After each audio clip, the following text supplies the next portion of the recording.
I'm 70. I avoid people now. Here's why. Hello, friends. Turning 70 is a milestone. One I never imagined reaching so quickly. One moment, you're in your 20s, full of plans and energy. And the next, you're waking up in a body that feels different every day. With memories spanning decades, life changes, priorities shift. And as I've grown older, I've noticed something surprising about myself.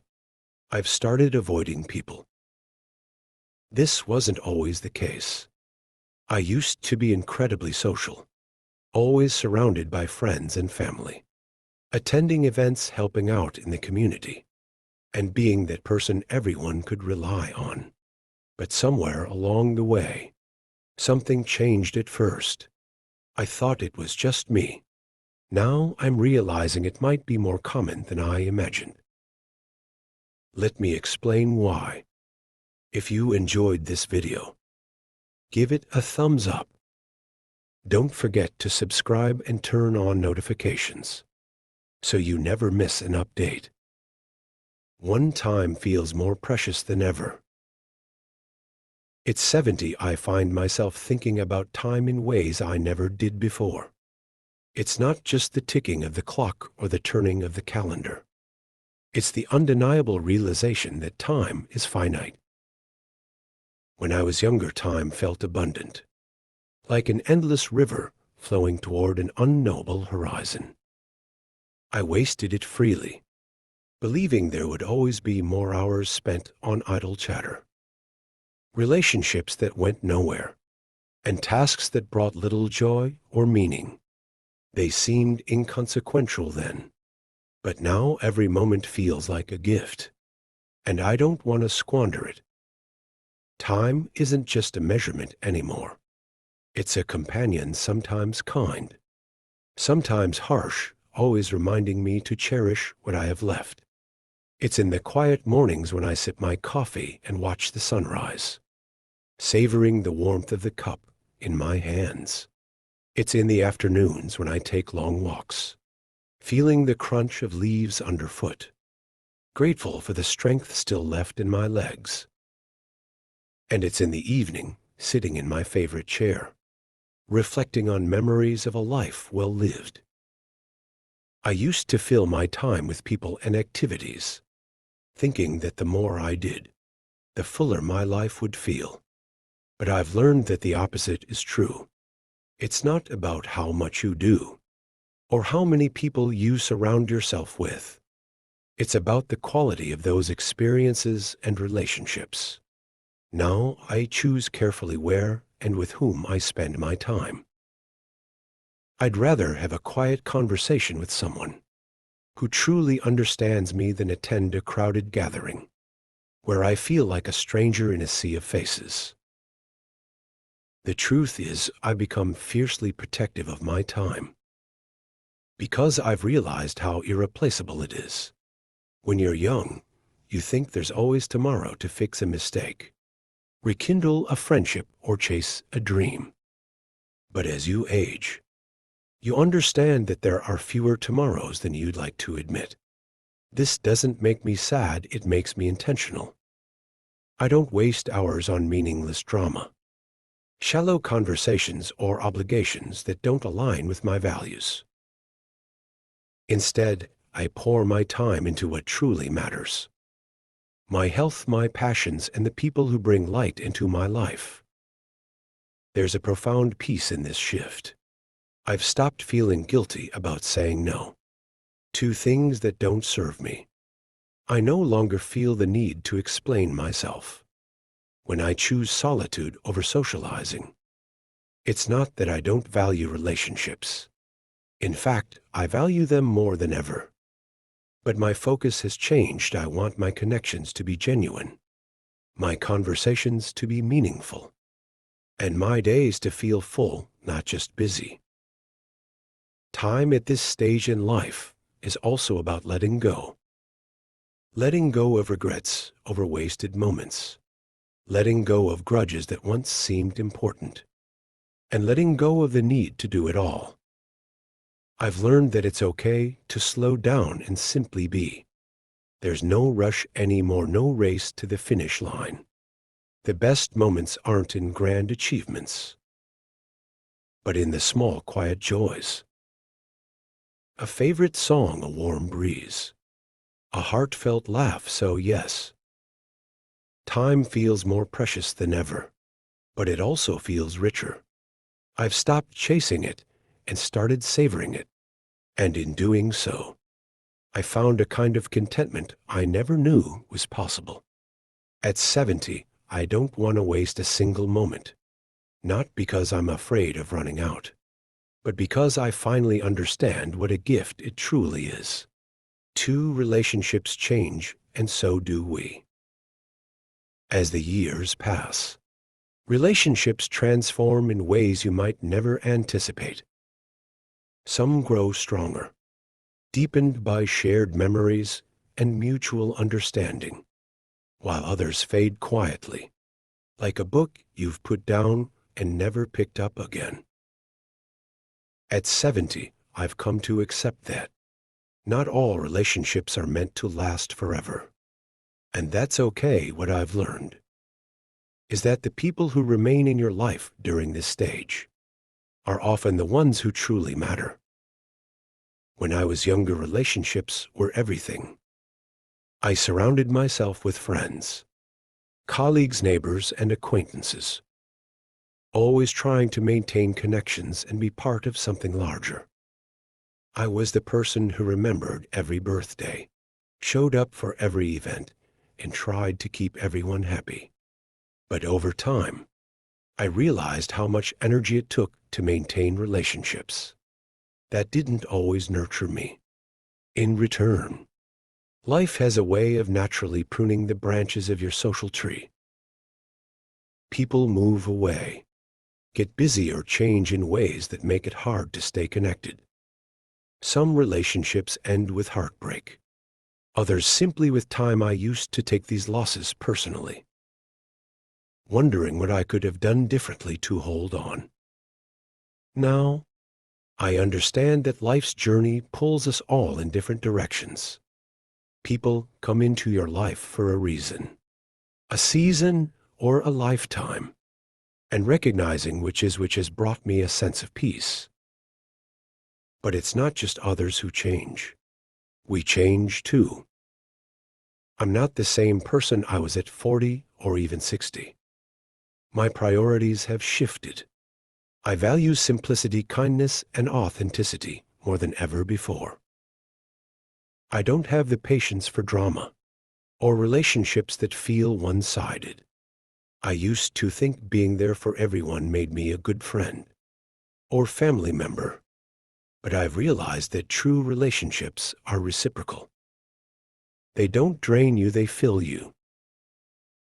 Some of the most profound lessons I've learned about relationships have come through heartache, trust broken by people I cared about, loyalty that wasn't returned, or kindness that was taken for granted. All of these experiences left scars, but they also taught me how to set boundaries, how to recognize red flags, and most importantly, how to value my own well-being. Now I give my time and energy people who lift me up, not those who weigh me down. And yet, even with these lessons, I sometimes feel a pain of nostalgia for the relationships that have faded. A friend who was once like a sibling, but whom I haven't spoken to in years. A family member whose life has taken a different path. It's bittersweet to look back on those connections, but I've come to appreciate them for what they were. Precious moments in time that helped shape me into who I am today. 3. Trust becomes more complicated.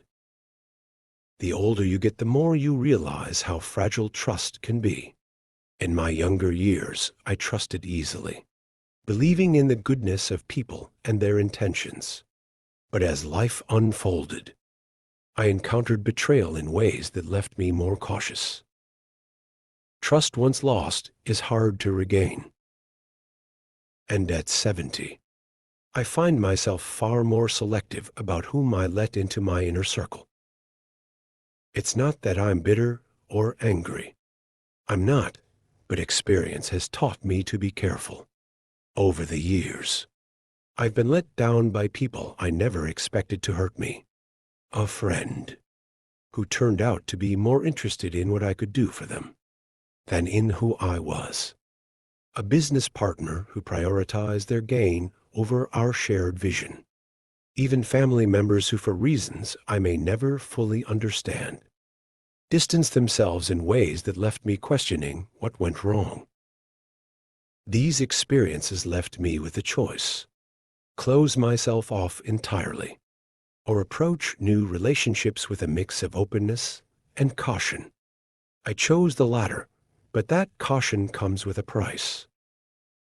When someone new enters my life, my first instinct isn't excitement or curiosity. It's suspicion. I find myself wondering, what do they want? What's their motive? It's not a mindset I enjoy, but it's one born out of necessity. However, I've also learned that trust isn't just about others. It's about trusting yourself, trusting your instincts when something doesn't feel right, trusting your ability to walk away from toxic people, no matter how long they've been in your life, and trusting that it's okay to protect your heart, even if it means keeping your distance. Still, trust is a complicated thing. I've met people in recent years who have restored my faith in humanity, even if just a little. A kind stranger who helped me when I dropped something at the store. A neighbor who checks in during bad weather. These moments remind me that while trust may be harder to give now, it's not impossible. At this stage in life, I've come to terms with the fact that trust will always be a delicate balance. It's not about building walls so high that no one can climb them. It's about creating gates strong enough to keep out harm, but open enough to let in love, kindness, and connection when it feels right. Ultimately, relationships and trust have become simpler in their complexity. I cherish the few people I trust wholeheartedly and keep my boundaries firm with those who haven't earned it. And while I may never trust as easily as I once did, I've come to value the relationships I do have even more deeply. At 70, that feels like a gift worth treasuring. For the world feels different now. At 70, the world feels like a completely different place from the one I grew up in. It's not just the pace of life that has changed. It's the very fabric of how we interact with each other. Sometimes I look around and wonder where the warmth and simplicity of human connection have gone. I grew up in a time when neighbors were like extended family. We knew each other by name, stopped by unannounced to share a cup of coffee, and offered help before anyone had to ask. Families gathered regularly, not out of obligation, but out of genuine love and joy. There was an ease in those relationships, a sense of belonging that didn't require constant effort to maintain. But now it seems like everyone is so busy chasing something: success, recognition, or just keeping up with the demands of modern life. People don't visit each other the way they used to. Conversations have become rushed, as though we're all racing against an invisible clock. Even within families, connections sometimes feel thinner, stretched by distance, both physical and emotional. Technology, for all its conveniences, has played a part in this shift. Don't get me wrong, I'm grateful for the ability to video call my grandchildren or stay in touch with old friends through social media. But at the same time, I can't help but feel that these screens have created barriers between us.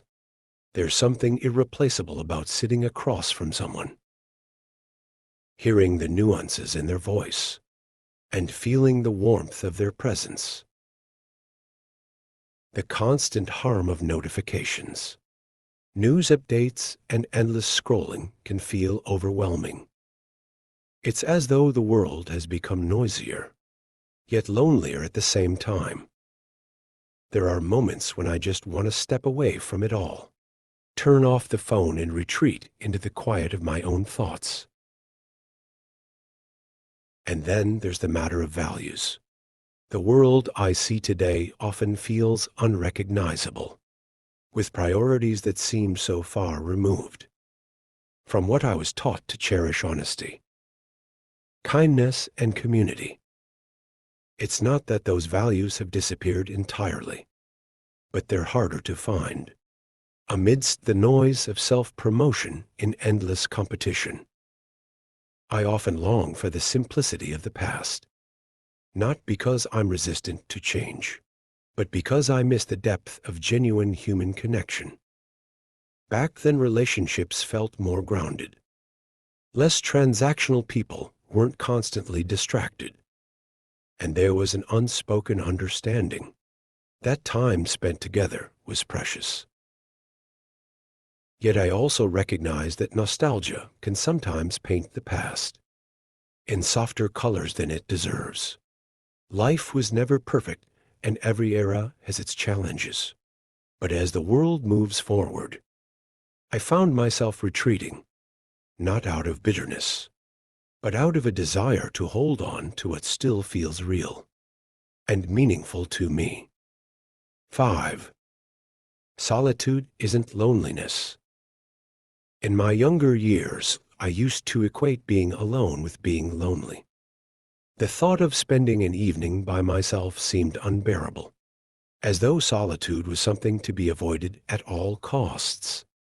But now I've come to understand that solitude isn't something to fear. It's something to cherish. There's a profound difference between being alone and being lonely. Loneliness is an emptiness, a longing for connection that feels out of reach. Solitude, on the other hand, is a fullness, a quiet contentment in your own company. At 70, I found that some of the happiest moments in my life come from simply being still, letting the world fade into the background as I focus on the here and now. In solitude, I've rediscovered the joy of simple pleasures.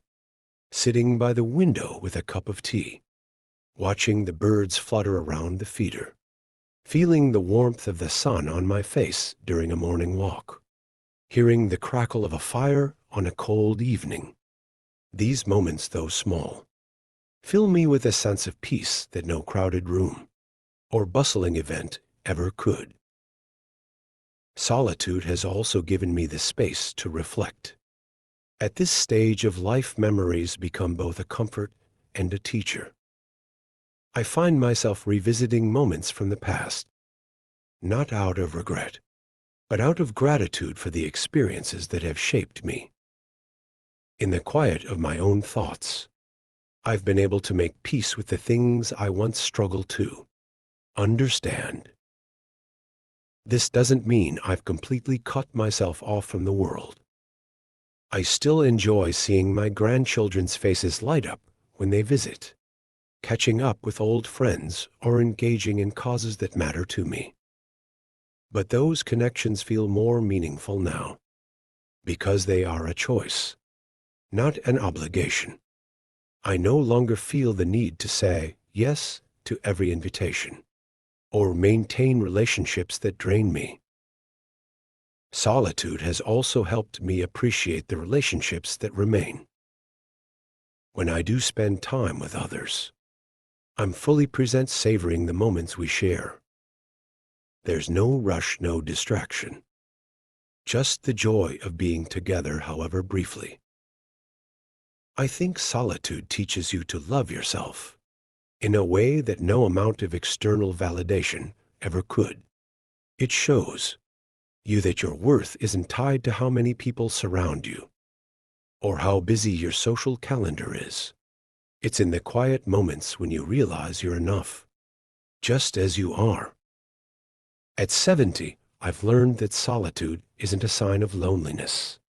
It's a sign of strength. It's a choice to step away from the noise, to protect your peace, and to focus on what truly matters. And in that choice, I found a happiness that's deeper and more enduring than I ever imagined. 6. Why I avoid people now. At this stage of my life, avoiding people isn't about bitterness or resentment. It's about peace.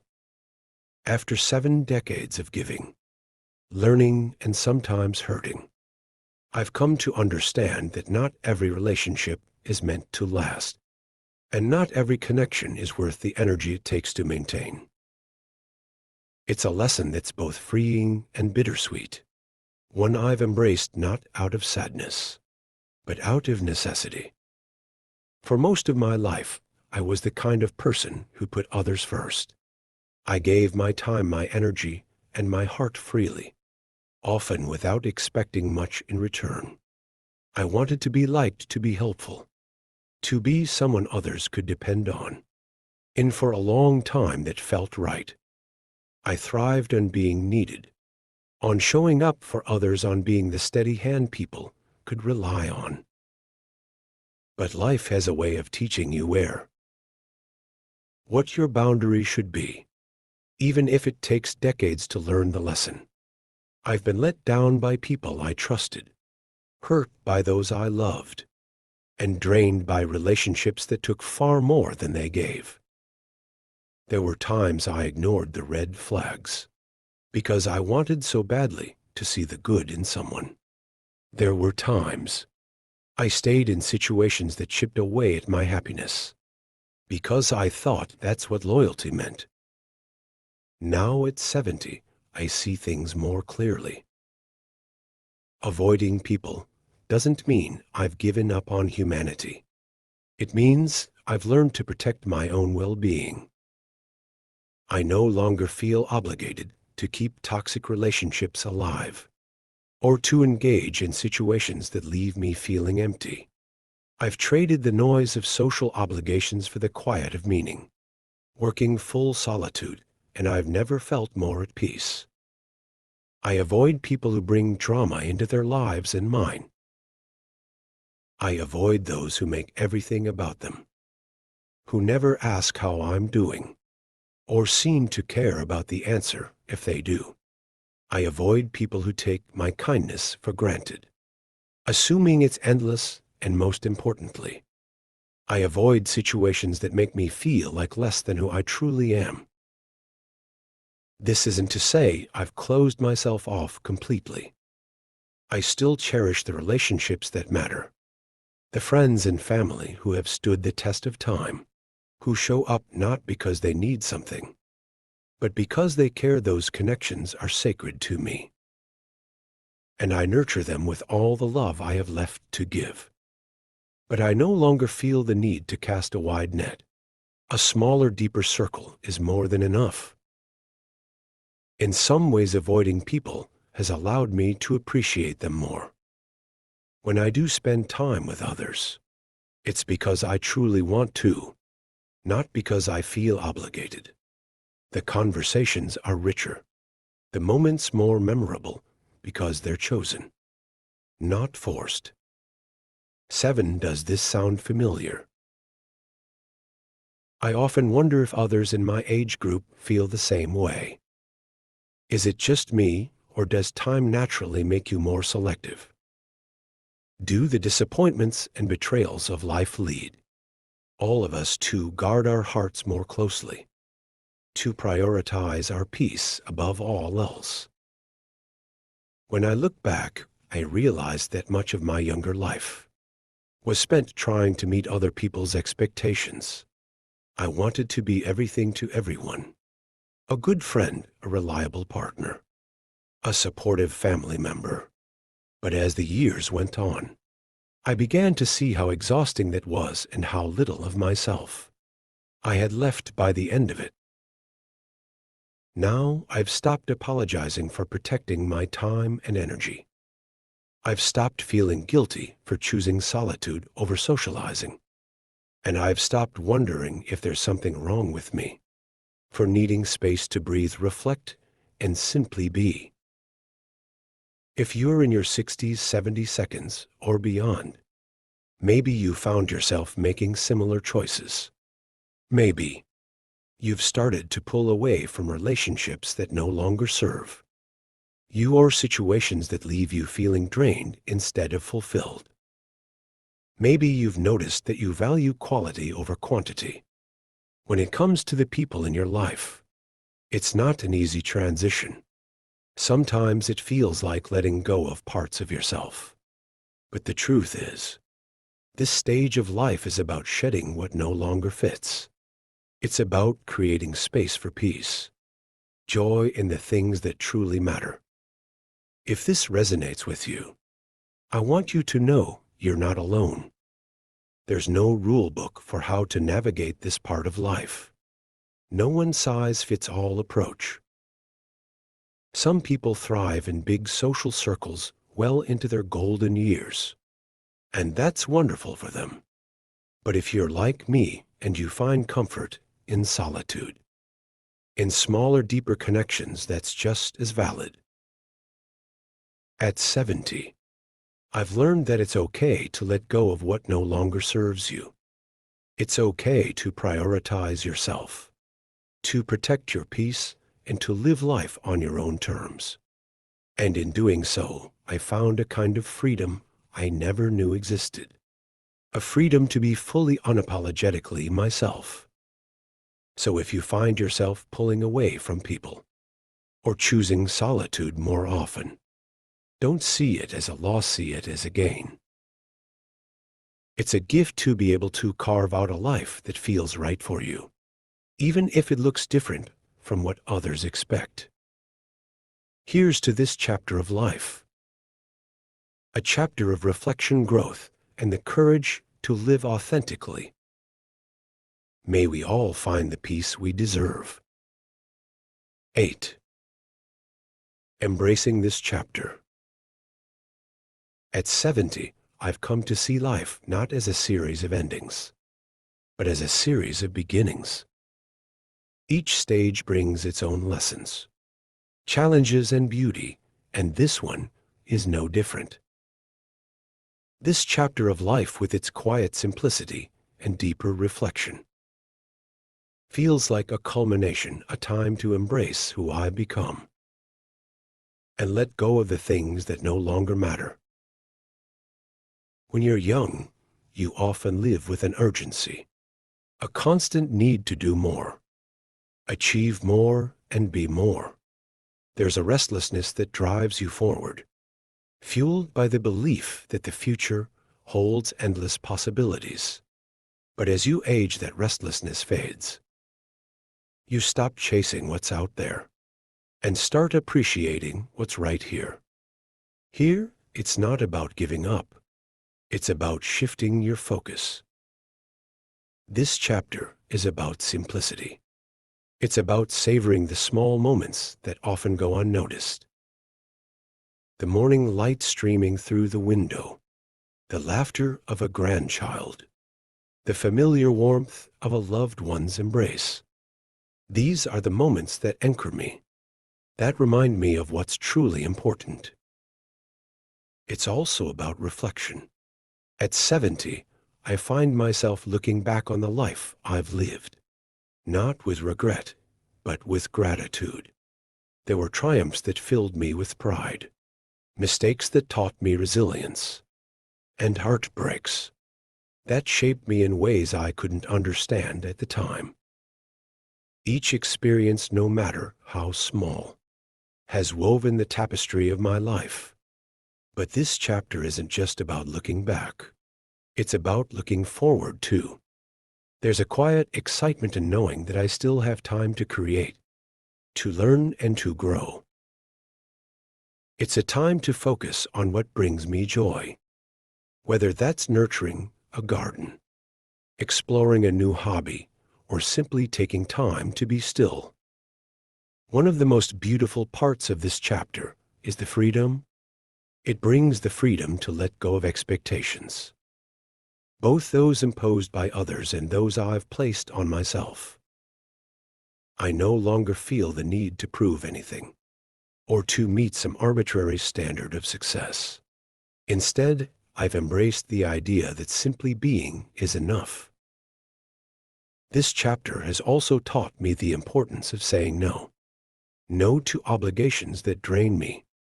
No to relationships that no longer serve me. And no to the pressures of trying to be everything to everyone. In doing so, I've made space for the things that truly matter: peace, love, and connection. There's a kind of courage that comes with aging, a willingness to live authentically and unapologetically.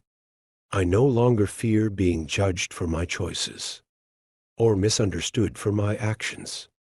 At 70, I've earned the right to prioritize my well-being, to speak my truth, and to live life on my terms.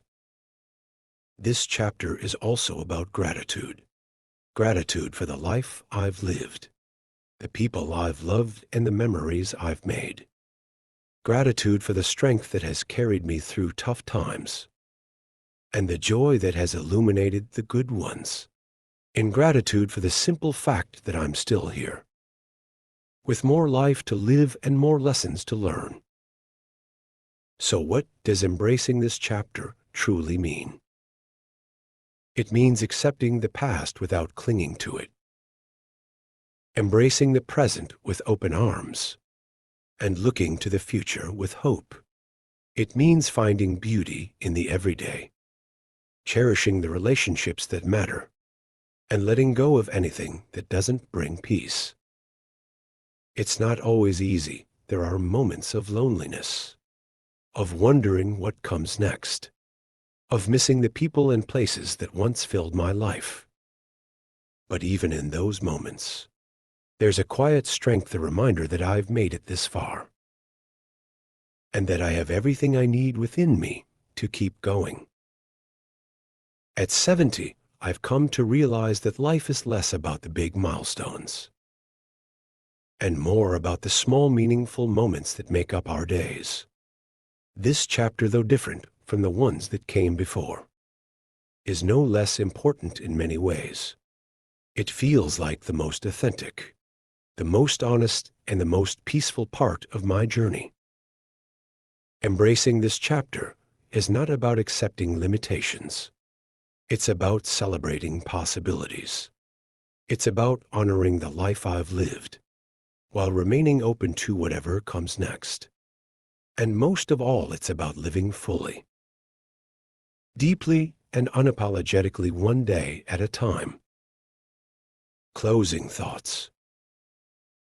At 70, life has taught me that it's not about how much you do or have, but about the quality of what you cherish, the moments, the connections, and the peace you carry.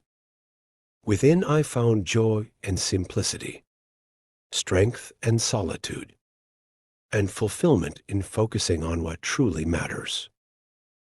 Avoiding people isn't about bitterness. It's about protecting the peace I worked hard to find. If you're walking a similar path, know that it's okay to choose what feels right for you. This chapter is ours to embrace, in whatever way brings us the most contentment. Here's to living authentically and savoring every moment we're given. Take care, and thank you for being part of this journey. These lessons are meant to inspire you to live fully and authentically. Now, I'd love to hear from you. Take a moment to reflect and share one thing you've learned and plan to apply in your own life. Let's support each other on this journey toward embracing these truths. If you enjoyed this video, please leave a comment with 1. If not, feel free to comment with 0. Your feedback means a lot to us. Don't forget to like, share, and subscribe to our YouTube channel for more content like this. Thank you for watching, and here's to living life on your own terms.